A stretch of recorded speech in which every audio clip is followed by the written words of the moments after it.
alat yang digunakan untuk memindah pasir. Coba, antum bisa tampilkan skop. Skop seperti apa?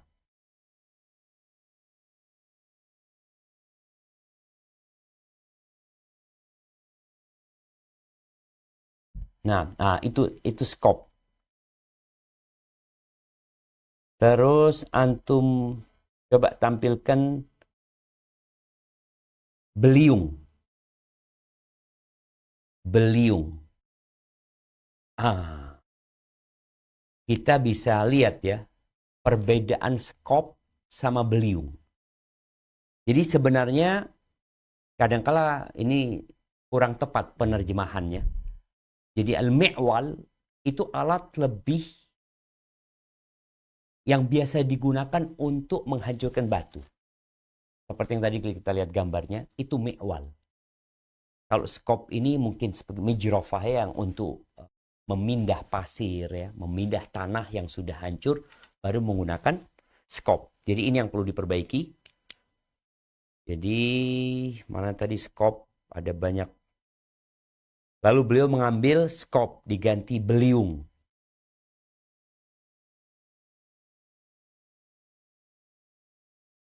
Kemudian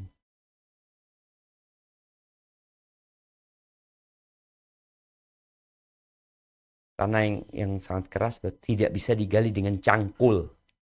Cangkul ini mungkin diganti dengan beliung ya. Ini tadi dapat dilihat di gambar yang ada orang-orang pakai baju putih gali parit, mungkin bisa ditampilkan.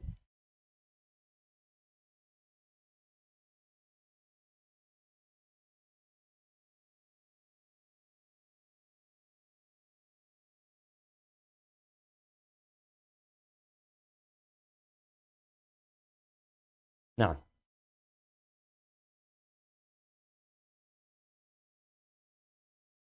tadi yang dikirim.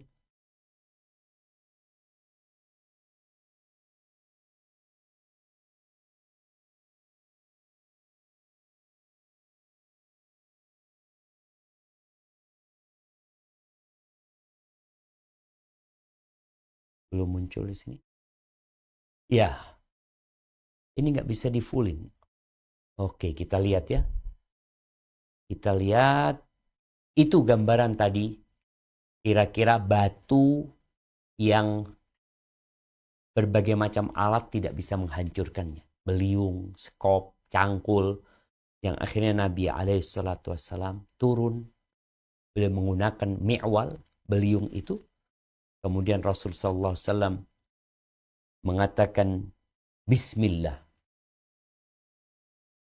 Thumma dharaba dharbah.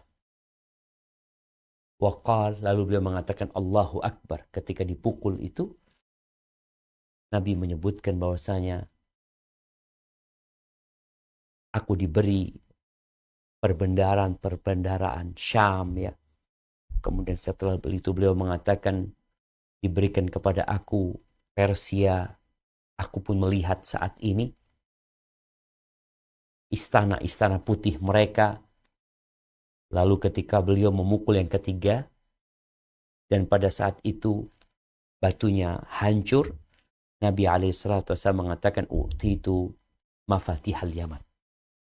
Berikan kepada aku perbendaharaan Yaman ya. Kunci-kunci Yaman. Diberikan kepada Nabi SAW. Subhanallah.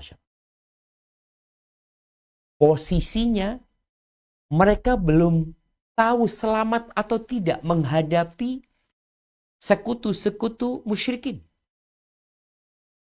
Tapi Nabi SAW telah menanamkan di dalam diri mereka optimisme. Bahwa janji Allah itu benar. Sehingga mereka yang sedang susah, kalau memandang, lah insya Allah selesai urusannya. Mereka akan bekerja dengan semangat.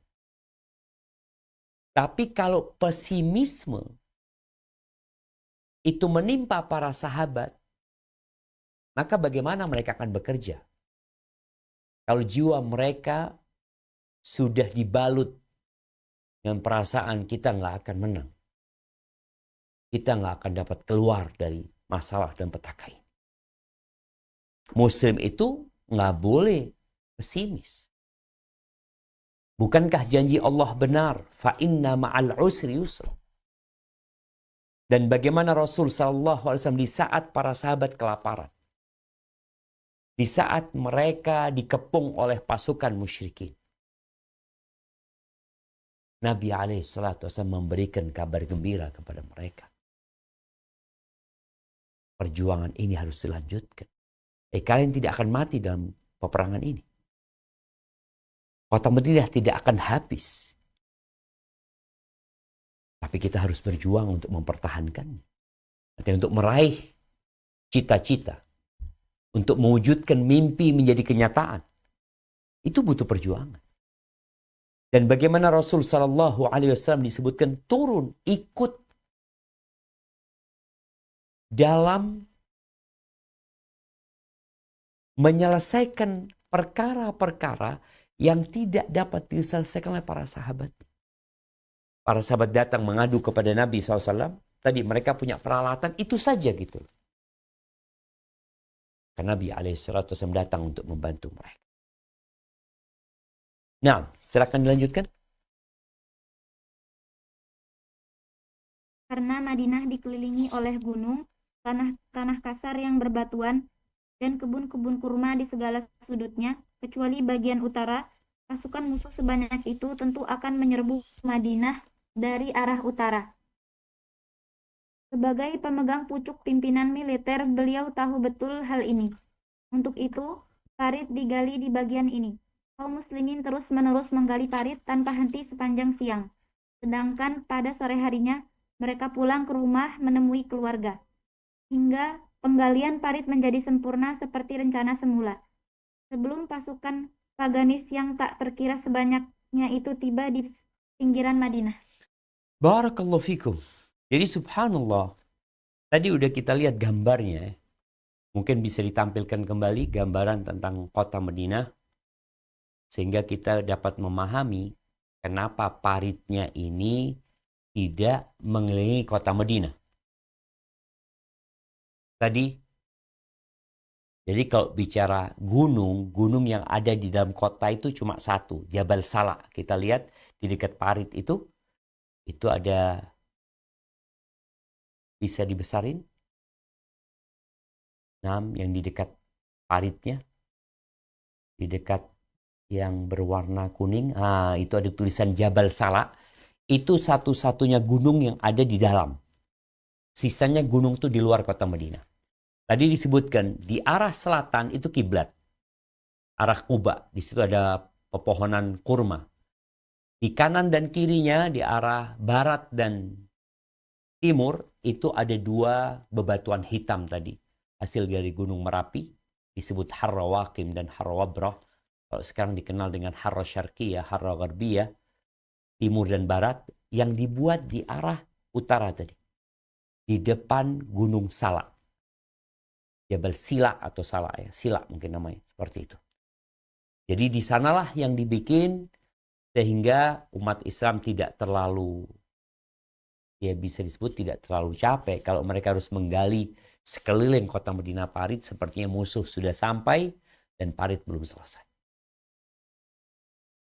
Dan Allah Azza wa Jalla memberikan kekuatan kepada umat Islam sehingga mereka bisa menyelesaikan penggalian parit sebelum musuh itu sampai ke kota Madinah. Karena kita tahu kekuatan musuh ini bukan kekuatan satu kelompok. Kalau mereka hanya orang-orang Quraisy, mungkin mereka akan segera sampai. Tapi karena mereka sekutu, mereka harus menunggu ya dari kabilah-kabilah bangsa Arab yang akan bergabung dengan mereka, hingga tatkala mereka sudah bergabung, mereka menuju ke kota Madinah. Oleh karena itu kalau kita lihat masa penggalian parit itu beragam. Para sejarawan menyebutkan. Ada yang mengatakan 6 hari, ada yang lebih dari itu ya. Karena ketika mereka mengatakan 6 hari, ya 6 hari itu adalah waktu perjalanan dari kota Mekah ke kota Madinah. Sehingga mereka harus menyelesaikan penggalian parit di waktu yang singkat tadi. Ada yang mengatakan lebih dari itu. Baik, kita lanjutkan.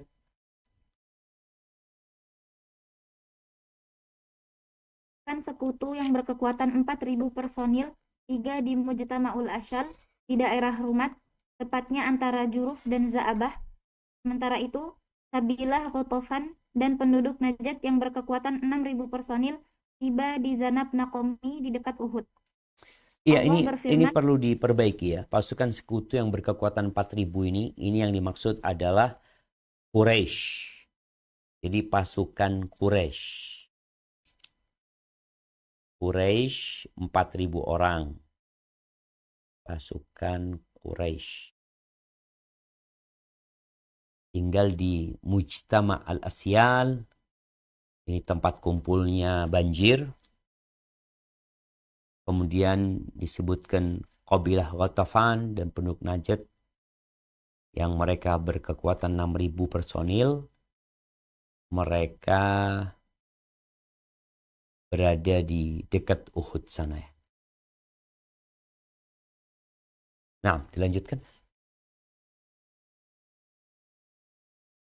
Allah berfirman, وَلَمَّا رَأَى الْمُؤْمِنُونَ الْأَحْزَابَ قَالُوا هَذَا مَا وَعَدَنَا اللَّهُ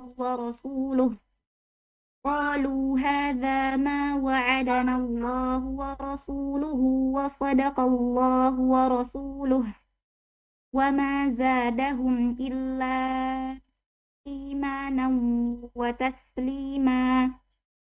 Dan tatkala orang-orang mukmin melihat golongan-golongan yang bersekutu itu, mereka berkata, inilah yang dijanjikan Allah dan Rasul-Nya kepada kita. Dan benarlah Allah dan Rasul-Nya. Dan yang demikian itu tidaklah menambah kepada mereka kecuali iman dan ketundukan. Al-Ahzab ayat 22. Barakallahu fikum ya. Kita akan melihat sikap orang-orang mukminun dan orang-orang munafikun yang berbeda. Karena kita tahu di kota Madinah ada segerombolan orang-orang munafikin. Yang kerja mereka hanya menggembosi atau mengompori. Kapan mereka menggembosi dan kapan mereka mengompori? Itu ada waktu-waktunya. Kadang-kala mereka menggembosi umat Islam, mengompori orang-orang Yahudi.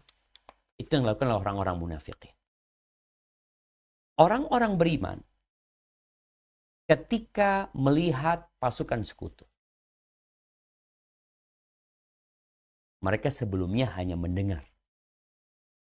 Sekarang mereka melihat pasukan itu sudah sampai ke kota Madinah.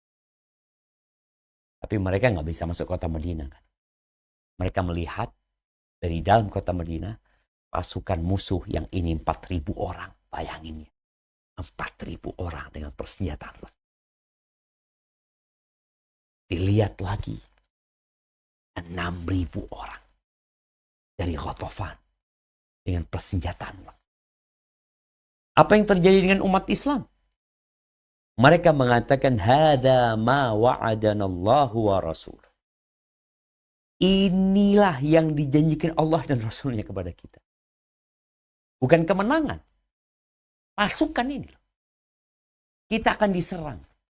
Mati-matian. Mereka akan berusaha untuk membantai dan menghabisi kita. Ini yang dijanjikan Allah dan Rasulnya. Janji yang mana? Janji yang Allah sebutkan di surat Al-Baqarah ayat 214. Coba disiapkan. Jadi yang Allah janjikan di 214 dari surat Al-Baqarah. Bahwa memang masuk surga itu nggak mudah. Surga itu luasnya seluas langit dan bumi.